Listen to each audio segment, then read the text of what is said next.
طبعا احنا داخل علينا رمضان، وكل سنة وانتم طيبين وبخير وبصحة وسعادة وراحة بال. كل ست بيت دلوقتي بتجهز، تعمل، تشيل لإيه لرمضان. وطبعا انا معاهم، لان دلوقتي الطماطم رخيصة ما شاء الله، الخضار برضو سعره كويس. هننزل السوق. تمام، هننزل السوق، الحاجة اللي هنلاقيها تمنها كويس هنجيبها ونعينها ونخزنها لرمضان. بس قبل ما أبدأ الفيديو، عايزة لايك واشتراك في القناة وتفعيل زر الجرس عشان أقولك احنا هنعمل ايه في رمضان. وكل سنة وانتم طيبين وبخير وبصحة وبسعادة وبراحة بال من رب العالمين. ويلا بينا نبدأ الفيديو. السلام عليكم ورحمة الله وبركاته. ازيكم يا حبايب قلبي؟ عاملين ايه النهاردة؟ يا رب تكونوا بخير، في صحة وفي سعادة وفي راحة بال من رب العالمين. قبل ما ابدا الفيديو، عايزه منكم لايك واشتراك في القناه وتفعيل زر الجرس عشان يوصلك مني كل جديد. ويا ريت كده تدخلي تاخدي لفه في قناتي يمكن تعجبك. واتمنى لو في اي حد عايزني اتكلم في اي موضوع يكتب لي في التعليقات وانا ارد عليكم. وان شاء الله نكون مع بعض اسره جميله. و... ويعني ايه، كل واحد نفسه في حاجة، ولو حتى انتوا عايزيني في حاجة مش فاهمينها في الفيديو، في نقطة مش فاهمينها في الفيديو، او في حاجة انا بتكلم فيها مش صح، تحاولوا ان انتوا تقولوا لي في التعليقات. تمام، وانا يعني انا اختكم، وانتوا اخواتي، وانتوا يعني صحابي، وربنا يا رب يديم المعروف في عيلتنا البسيطة الجميلة وتكبر بيكوا وليكوا القناة. بصوا بقى يا حبايب قلبي، احنا دلوقتي داخلين على رمضان. فكل واحد فينا دلوقتي بيفكر في رمضان. طبعا رمضان ما شاء الله السنة دي جاي في الشتاء يعني، فطبعا عايز اكل وعايز بقى حاجات كده هتعمليها كتير بقى. تمام. فانا في فكرة كده صغيرة، يعني فكرة من فكر التوفير. يعني احنا دلوقتي هنعمل ايه؟ خلاص، احنا دلوقتي طبعا بنجيب تموين شهري للبيت. يعني احنا مثلا دلوقتي في مثلا حاجات نواشف. النواشف دي زي مثلا البقوليات، زي مثلا الفاصوليا، زي اللوبيا، زي الرز، زي المكرونات، الحاجات دي كلها. طبعا احنا مثلا بنجيب كمية كل شهر. فاحنا كل شهر، كل اسبوع هنسيب مبلغ معين، او كل اسبوع هناخد حاجة من الحاجات اللي احنا بنجيبها دي هنوفرها لرمضان. خلاص كده. فاحنا مثلا النهاردة مثلا انا في الشهر مثلا بحتاج 6 أو 7 كيلو رز. خلاص. او طبعا ما انت عايزه، يعني طبعا ما انت بتحتاجي، مثلا انت مثلا لو اسرتك 4 افراد مثلا بتحتاجي مثلا ايه 7 8 كيلو رز. لو ازيد من كده مثلا بتحتاجي مثلا 10 كيلو رز. فانت هتجيبي الرز اللي انت بتجيبيه دوت مثلا، هتروحي شايله منه كيلو على جنب او نص كيلو على جنب. خلاص كده. كل شهر هتشيلي منه كيلو على جنب. خلاص. المكرونه نفس الوضع، اللوبيا مثلا هتشيلي منها ربع كيلو. خلاص. الفاصوليا مثلا ربع كيلو على حسب الحاجه اللي انت بتاكليها عندك في البيت. فدوت بند الايه، بند النواشف. خلاص. كل شهر هنبدا نعمل في العمليه دي، فهتلاقي معاكي الدنيا كويسه. هتلاقي عندك في تموين زياده في البيت، عندك في بيتك في تموين زياده في البيت. خلاص كده. طبعا احنا دلوقتي الطماطم ما شاء الله رخيصه اليومين دول، فهنروح جايبين عدايه طماطم. هنشتري عدايه على بعضها. طب هتقولي لي طب واللي مصروفها باليوم او اللي مصروفها بالاسبوع؟ هقول لك برضو دي ليها حل. في برضو انت هيتوفر معاكي مثلا مبلغ من مصروف اليوم، هتروحي شاريه بيه شويه طماطم برضو، وشايلاها على جنب مسبكاها. الطماطم اللي هي بتاعت التسبيكه دي هتروحي شاريه شويه، وهتروحي جايه في البيت برضو مسبكاها وشايلاها على جنب برضو لايه لرمضان. تمام. فانا بتكلم، انا بديكي كل الافكار عشان خاطر يعني تبقي معايا كده ماشيه معايا ايه واحده واحده. خلاص. ده ايه بالنسبه لتصليص الطماطم. خلاص. طبعا الخضار احنا مش هنعرف مثلا الكوسه، حاجه زي الكوسه مش هنعرف نفرزها. انا بصراحه ما بحبش تفريز الكوسه.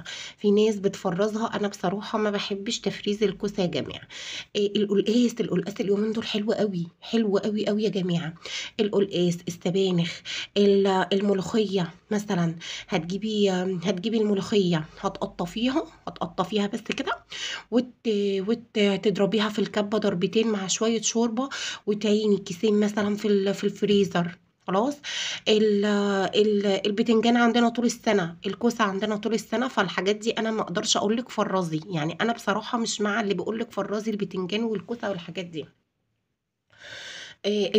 البطاطس عندنا برضو طول السنة، بس هي لو تمنها رخيص، يعني لو في متناول ايدك، ممكن تجيبي شوية بطاطس. خلاص، شوية بطاطس تعمليهم في مية مغلية، وتبدريهم بالنشا، وتعمليهم وتحطيهم في الفريزر، تحطيهم في الزيت نص قلية كده، وتحطيهم في الفريزر، وتطلعي اكياس، تقلي القلية بقليتها. على فكرة كمان هتسعف معاكي ساعة الفطور، يعني ساعة الفطور لما تيجي مثلا عاملاها جنب كبدة، قلية مثلا كبدة وهتقلي جنبها بطاطس، هتسعف معاكي. او كبدة ومكرونة، يعني الحاجات الايه السهلة البسيطة اللي احنا ايه بنمشي بيها في رمضان. خلاص. طبعا رمضان شهر كريم وشهر مبارك، وكلنا بنحبه، وكلنا بنقوم من الصبح بقى نقول احنا هنحضر ايه رمضان النهارده، احنا هنعمل ايه رمضان النهارده. خلاص.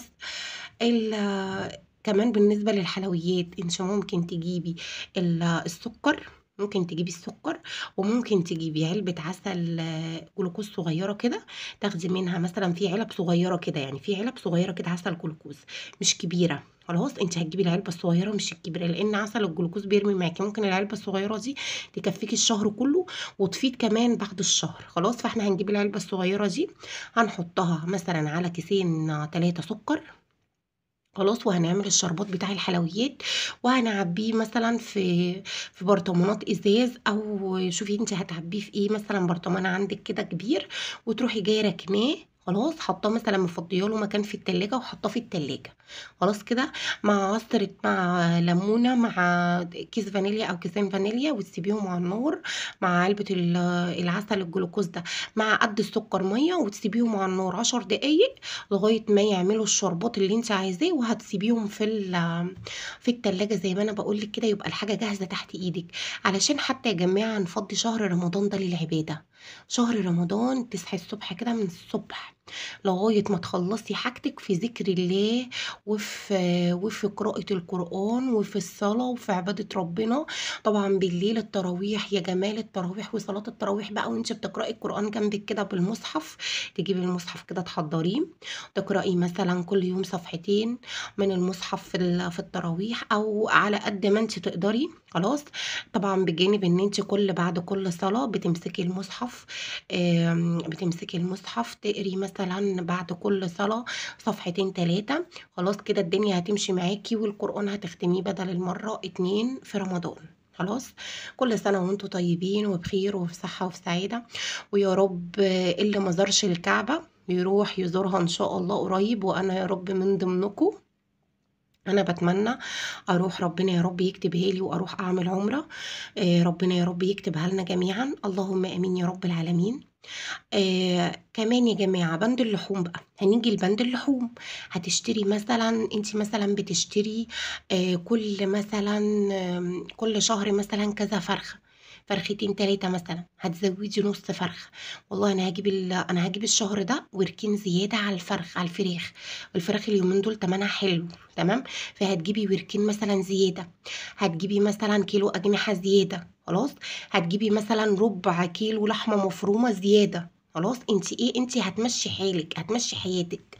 خلاص كده، انت هتمشي حالك. هتجيبي ربع كيلو لحمه مفرومه زياده، ما بقولكيش هاتي حاجه فوق طاقتك، انا ما بقولكيش هاتي، يعني مثلا هتقولي لي طب منين ده احنا بنكفي الشهر بالعافيه.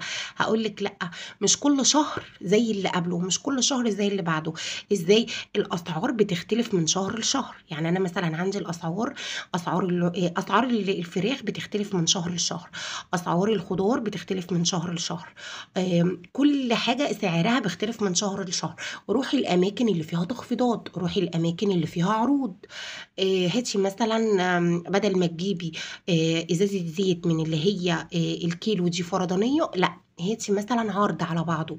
هاتي عرض مثلا إزازة زيت على بعضها.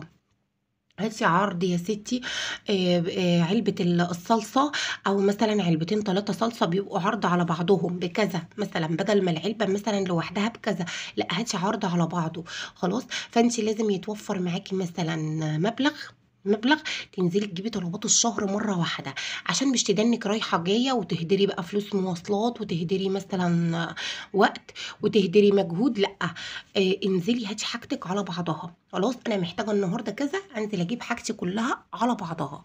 فدوت بيرمي معاكي في الوقت وفي المجهود، بيوفر معاكي، صدقيني بيوفر معاكي كتير. هاتي يا ستي كرومبتين كده، وحطيهم في الفريزر، فرزيهم. الكرنب اليومين دول حلو قوي قوي قوي، حلو قوي قوي الكرنب. احنا بصوا، انا هقول لكم، شوفوا تمن الخضار الرخيص دلوقتي، شوفوا تمن الخضار الرخيص دلوقتي في الأندة، وهاتوه فرزوه. الخضار الغالي بلاش منه. خلي بالكم في رمضان الحاجة بتشد جامد، يعني الحاجة من بعد دلوقتي، من فترة بعد دلوقتي هتبتدي الحاجة تشد. أول ما ندخل في الشهور العربية الكريمة، وخلاص احنا داخلين اهو على رجب وشعبان ورمضان. كل سنة وانتم طيبين، أجمل شهور السنة، ويا رب ربنا يكتب لنا العمرة وينولها لنا، ونروح نزور بيت ربنا إن شاء الله قريب. اللهم آمين يا رب العالمين.